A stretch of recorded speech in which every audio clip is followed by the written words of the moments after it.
Hello, I'm so happy to be today with Roshaneh. I'm Philippe Guichandu. I'm the General Secretary at the Fondation Grameen Crédit Agricole. And Roshaneh has been in the sectors of financial inclusion for so many years because you set up in 1996 KASHF Foundation to empower women financially in Pakistan. So could you tell us a little bit about your journey and why you decided to do this, please? Thank you, Philip. It's great to be here today. And, your question has taken me back 30 years of how I got into microfinance.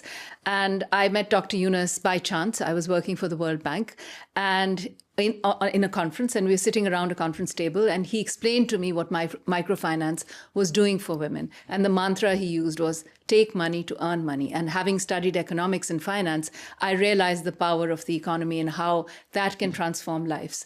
But it took me another 2 years to actually just continue to question how development was working in the larger multilateral space.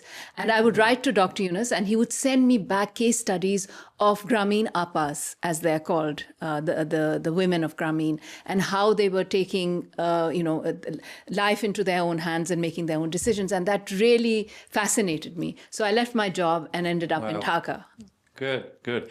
And what were the other advice that you received from Professor Muhammad Yunus? Because I know that you met him a few times. So the story actually gets more interesting because I wrote to him. I left my job. I wasn't very clear if I wanted to stick around in the larger alleyways of development. And I emailed him and said, Dr. Yunus, I'm out of a job. I'm unemployed. What should I do? There was radio silence. I didn't hear back. And I started wondering, and I said, oh God, I've left my job. I've burnt my boats. I don't know what to do. And my mentor is not responding. So I had a lot of anxiety. But one day the phone rang and I answered, and the local airline office called me and said, oh, there's a round trip for you from Dhaka from somebody called Muhammad Yunus.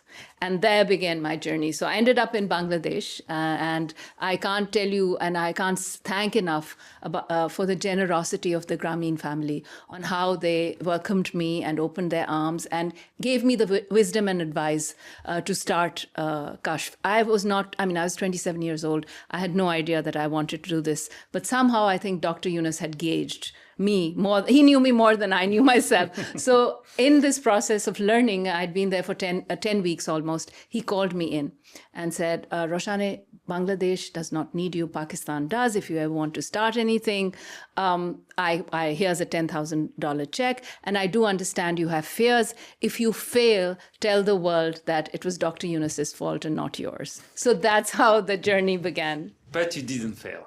Well, so before telling about all your achievements, could you tell us what are the main barriers that women, especially in Pakistan, are facing in terms of getting access to finance services?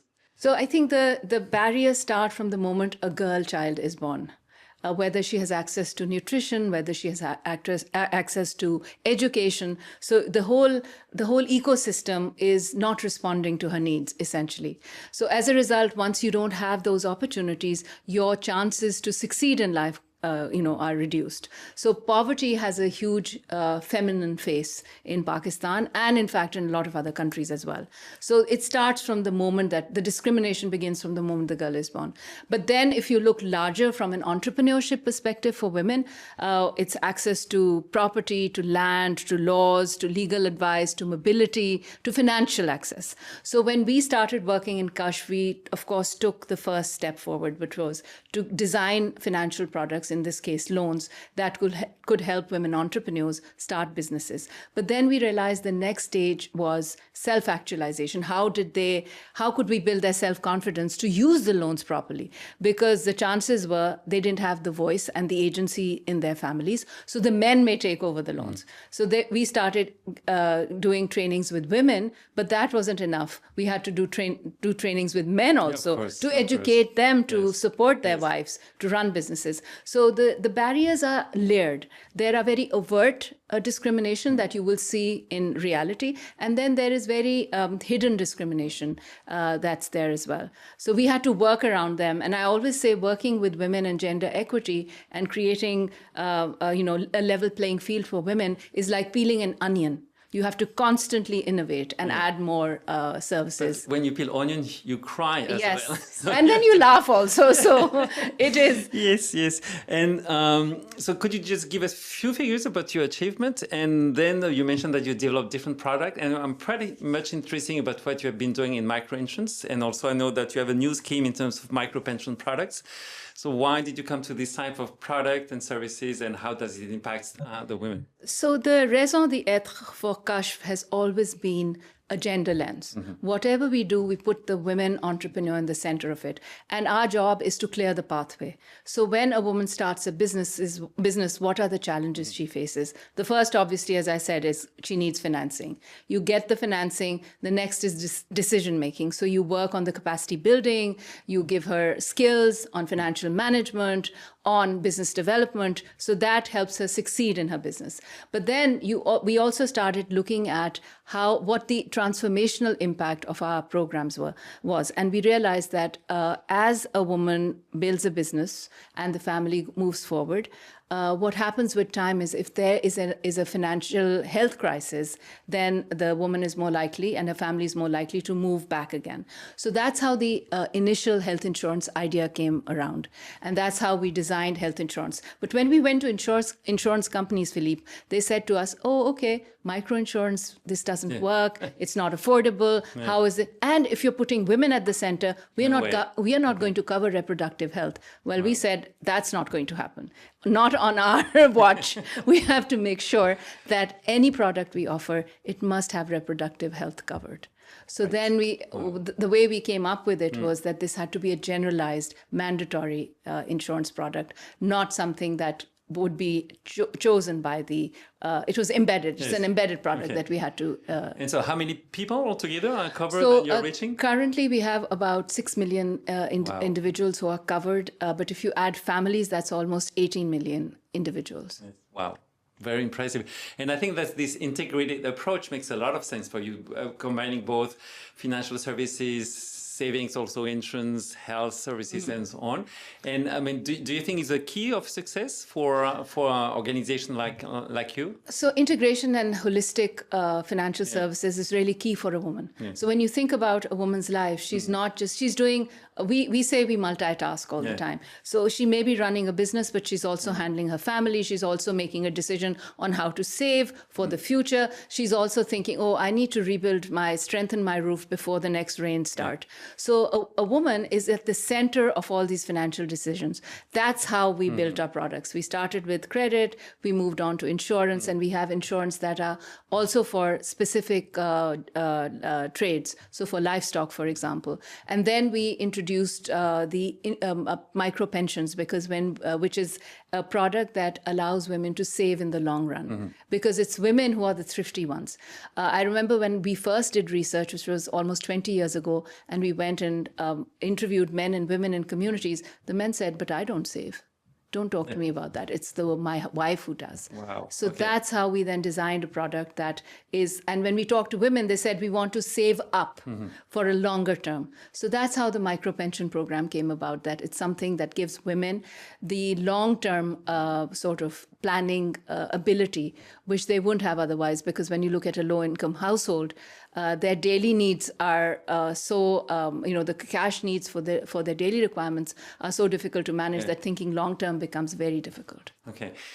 So, KASHF Foundation is very famous and so on, but I guess you have not done this alone. I mean, so you have done it through partnerships. So which one has been the most relevant, and helping you to transform, these ideas you had with discussing with Professor Yunus to becoming one of the largest MFIs?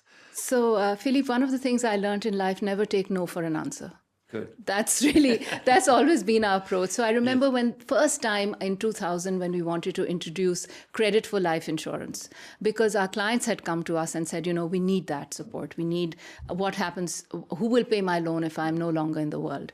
So from an Islamic perspective, that was very important for the client. So when I first went to the first largest insurance company in Pakistan, they laughed at me. And I said, well, I will be the one laughing last because I'll convince you to do it. And it did. Great. Now, as a result of that, the first product we did, insurance has taken off in Pakistan. So I think, yes, working with partners has been wonderful. The insurance partners we have across Pakistan, we've worked with all of them. The investors we've had, like Grameen Crédit Agricole, who have believed in us and who have believed in the resilience of women entrepreneurs in Pakistan. We wouldn't have been able to do it without them. We were the first ones to do a gender bond in Pakistan.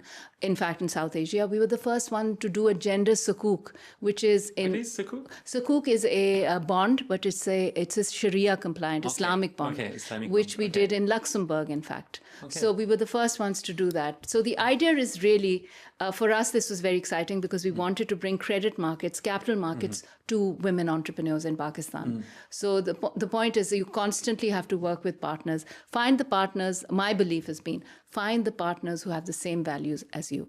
And that's really been the success factor. Yes. I could talk to you hours because you have such a long experiences, but I mean, we are running a little bit out of time. So maybe a last question would be, what would be your advice? I mean, to other organizations in the Grameen family that would like to have much more, that would like really to deepen the impact they have on women empowerment, because at the Fondation Grameen Crédit Agricole, we strongly believe that, I mean, development and solution will come through women empowerment and through women inclusion and so on. So you were talking about values, sharing same values. So I hope we do have the same. But what would be the advice? So I think we have to, my advice to people who are wanting to start or replicate or grow their programs, this is not a transaction. This is about transformation. So ask yourself that question. What is the mission? What is the DNA that you have? What are the, like the value proposition that you bring? That belief is very important. And communicating that as a leader becomes even more important. So for me, and for any advice that I would give, the first thing would be value driven. Because without values, you will not be, and you won't be able to do this. You have to understand impact.